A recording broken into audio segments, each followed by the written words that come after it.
ဦးလေးတွေကသူတို့တူမလေးမှာမယုံနိုင်စရာခွန်အားရှိယုံတာမကတခြားသူတွေရဲ့အတွေးတွေကိုပါကြားနိုင်စွမ်းရှိကြောင်းတွေးရှိပြီးမြင်သက်သွားခဲ့ကြတယ်သူတို့ကအတိတ်တုန်းကကောင်မလေးရဲ့အမေမှာလည်းတူညီတဲ့တန်ခိုးစွမ်းရည်တွေရှိခဲ့ပေမဲ့အာနိတင်ပြန်ခြင်းကိုခံရပြီးသူ့ရဲ့မှတ်ဉာဏ်အားလုံးဆုံးရှုံးသွားခဲ့ရကြောင်းပြန်သတိရသွားကြတယ်နောက်ဆုံးမှာတော့သူမကဆေးရုံကနေပျောက်ကွယ်သွားပြီးလူရုပ်မာတယောက်နဲ့ကလေးတယောက်မွေးဖွားခဲ့တယ်သူတို့ကကောင်မလေးလည်းတူညီတဲ့ကံကြမ္မာနဲ့ကြုံတွေ့ရမှာကိုသိမခံနိုင်ပဲသူမကိုကာကွယ်ပေးဖို့တစ္ဆာဆိုခဲ့ကြပါတယ်ကောင်မလေးကသူ့ဆရာသခင်နဲ့အတူသူ့အဖွားရှိမှတကူကျင့်ကြံနေခဲ့ပါတယ်ဆရာသခင်ကသူမကိုသူ့ရဲ့တည်ရှိမှုကိုဘယ်သူမှမဖော်ပြဖို့တတိပေးခဲ့တယ်မဟုတ်ရင်တော့သူမအဖမ်းခံရပြီးစမ်းသပ်မှုတွေအတွက်အသုံးချခံရမှာဖြစ်ပါတယ်သူမကအရန်ကြောက်လန့်သွားပြီးအလင်းအမြန်ခေါင်းခါခဲ့ပါတယ်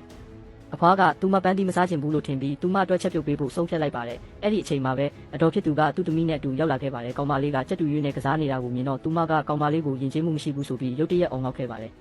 ကောင်မလေးကသူမကိုယဉ်ကျေးစွာနှုတ်ဆက်ခဲ့ပေမဲ့အတော်ကတော့သူမကိုကန်ဆိုးမိုးမောင်ကြစေသူလို့ခေါ်ခဲ့ပါတယ်ဝမ်းကွဲဖြစ်သူကလည်းသူ့ကိုအတူခိုးပြီးကောင်မလေးကိုစော်ကားခဲ့ပါတယ်သူမအရိုက်ခံရတော့မှကိုမြင်တော့ကောင်မလေးကအဖွားစီကိုအမြန်ပြေးသွားခဲ့ပါတယ်အတော်ကလိုက်လာခဲ့တဲ့အိမ်ထဲမှာတခြားသူတွေရှိနေကြောင်းသဘောပေါက်သွားမှာပါပဲအဖွားကသူ့ချွေးမကကောင်မလေးကိုအနိုင်ကျင့်ခဲ့ကြောင်းသိရှိသွားတဲ့အခါမှာတော့သူမကိုချက်ချင်းထွက်သွားဖို့တောင်းဆိုခဲ့ပါတယ်အတော်ကအပြစ်ကိုကောင်မလေးအပေါ်လွှဲချဖို့ကြိုးစားခဲ့တယ်ဒါပေမဲ့အဖွားကအလှည့်စားမခံပဲလူတွေကိုသူမကိုမောင်းထုတ်ဖို့ဓာတ်ရိုက်အမိန့်ပေးခဲ့ပါတယ်ကောင်မလေးကိုပြန်ပေးဆွဲသမားတွေကရင်တစည်းတဲကိုရုတ်တရက်တွန်းထည့်လိုက်ပြီးသူ့နောက်ကိုလိုက်လာခဲ့တဲ့သူ့ဝမ်းခွဲကလည်းအဖမ်းခံလိုက်ရပါတယ်သူတို့နဲ့အတူအဖမ်းခံရတဲ့ကလေး၃ယောက်လည်းရှိပါသေးတယ်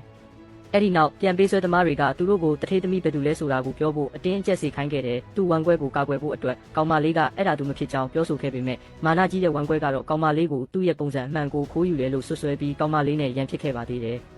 ်ပြန်ပေးဆွဲသမားတွေကဝမ်းကွဲဖြစ်သူကိုချင်းချောက်ဖို့ဓာတ်ရိုက်ကောက်ချီလိုက်ပါတယ်။သူမကကြောက်လန့်တကြားနဲ့အကျယ်ကြီးငိုကြွေးခဲ့ပါတယ်။တစ်ဖက်မှာတော့ကောင်မလေးကတည်ငြိမ်နေခဲ့ပြီးသူတို့အားလုံးကိုကယ်ထုတ်ပေးမယ်လို့ကတိပေးခဲ့ပါတယ်။ပြန်ပေးဆွဲသမားတွေအားလုံးကသူမကြောလုံးထုတ်နေတယ်ဆိုပြီးရေမောခဲ့ကြပါတယ်။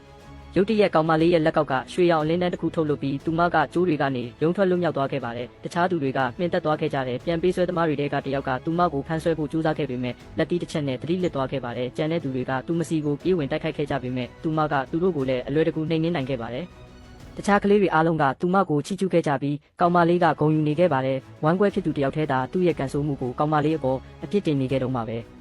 မကြခင်မှာပဲဦးလေးတွေကအလင်းမြန်လိုက်ရှာခဲ့ကြပေမဲ့မိန်းကလေးနှစ်ယောက်လုံးထိခိုက်မှုမရှိတာကိုတွေ့ရှိခဲ့ရပါတယ်။ကောင်မလေးကသူမိသားစု၃စုကိုကယ်တင်ခဲ့ပြီးလူကုန်ကူးသူတွေကိုအဖမ်းခံရအောင်လုပ်ခဲ့ကြောင်းဂုဏ်ယူစွာပြောပြခဲ့ပါတယ်။ရဲတွေကလည်းသူမရဲ့ရဲစွမ်းတတိကိုချီးကျူးဂုဏ်ပြုခဲ့ပြီးဦးလေးတွေကတော့ဂုဏ်ယူမှုတွေနဲ့ပြည့်နှက်နေခဲ့ပါတယ်။ဒါပေမဲ့သူ့ဝမ်းကွဲကတော့ဒီမြင်ကွင်းကိုမနာလိုစွာကြည့်နေခဲ့ပါတော့တယ်။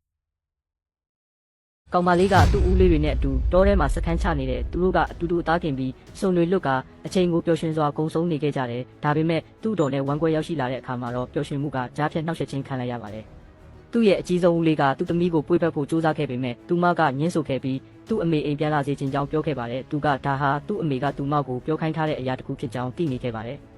အဲ့ဒီနောက်သူ့အမေရဲ့တောင်းဆိုမှုနဲ့ဝမ်းကွဲဖြစ်သူကအတိတ်ကအမားတွေအတွက်တောင်းပန်တဲ့အနေနဲ့ကောင်မလေးကိုနိုးလက်ဖက်ရည်တစ်ခွက်ကမ်းလှမ်းခဲ့ပါတယ်။ကောင်မလေးကအဲ့ဒါကိုယူတော့မဲ့အချိန်လေးမှာပဲဝမ်းကွဲဖြစ်သူကရုတ်တရက်အဲ့ဒါကိုလွတ်ချပြီးချော်လဲဟန်ဆောင်ကကောင်မလေးကသူမကိုတွန်းချကြောင်းဆွဆွဲခဲ့ပါတယ်။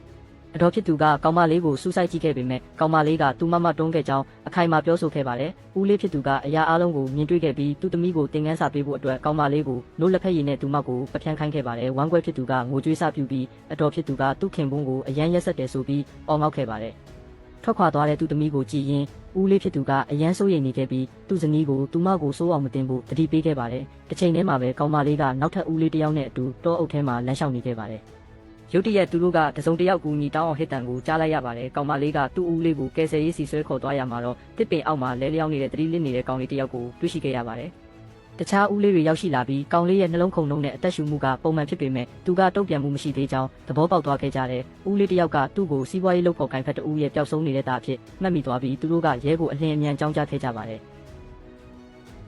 ရသေးတပါးကကောင်လေးကိုသူကယ်တင်ခဲ့ကြောင်းရုတ်တရက်ပြောဆိုပြီးကောင်လေးရဲ့မိသားစုဝင်တွေကတယောက်ပြီးတယောက်ကျေးဇူးတင်စကားပြောဆိုခဲ့ကြပါတယ်။ကောင်မလေးကရှေ့ထွက်လာပြီးသူ့ကိုကယ်တင်ခဲ့တာသူမဖြစ်ကြောင်းပြောခဲ့ပေမဲ့ရသေးကတော့ဒါတွေအားလုံးဟာသူ့အစီအစဉ်ရဲ့တစ်စိတ်တစ်ပိုင်းဖြစ်ကြောင်းအခိုင်အမာပြောဆိုခဲ့ပါတယ်။ကောင်လေးရဲ့အဖွားကလည်းသူ့ကိုသဘောတူခဲ့ပါတယ်။ကျေးဇူးတင်စရာကောင်းစွာနဲ့ပဲကောင်လေးရဲ့အဖေကကောင်မလေးကိုကျေးဇူးတင်စကားပြောဆိုခဲ့ပါတယ်။ကောင်မလေးကသူ့ကိုမနှက်ဖြန်မှာကောင်လေးလုံးမလာခဲ့ရင်သူတို့သူမစီကိုလာခဲ့တင်ကြောင်းပြောခဲ့တယ်။အဲ့ဒီနောက်မှာတော့သူတို့ကကောင်လေးကိုဆေးရုံကိုအရေးတကြီးပို့ဆောင်ခဲ့ကြပါတယ်။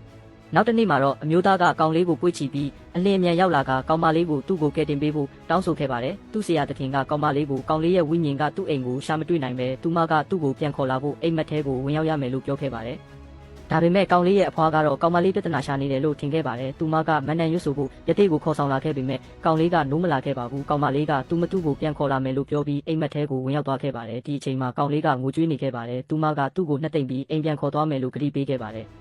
လူဆိုးတယောက်ကသူတို့ကိုတားဆီးဖို့ကြိုးစားပြီးကောင်မလေးလည်းထွက်ခွာလို့မရကြောင်းပြောခဲ့ပေမဲ့သူမကသူ့ကိုအလွယ်တကူအနိုင်ယူခဲ့ပါတယ်အဲ့ဒီနောက်ကောင်မလေးကနိုးထလာပြီးကောင်လေးပြန်ရောက်ပြီးဖြစ်ကြောင်းသူတို့ကိုပြောပြခဲ့တဲ့ရတိကသူမကိုလိန်ရတယ်လို့လှောင်ပြောင်ခဲ့ပေမဲ့ရုတ်တရက်ကောင်လေးကနိုးထလာခဲ့ပါတယ်လူတိုင်းမြင်သက်သွားခဲ့ကြတယ်ပြီးတော့ရတိကအရှက်ရစွာနဲ့ထွက်ပြေးသွားခဲ့ပါတော့တယ်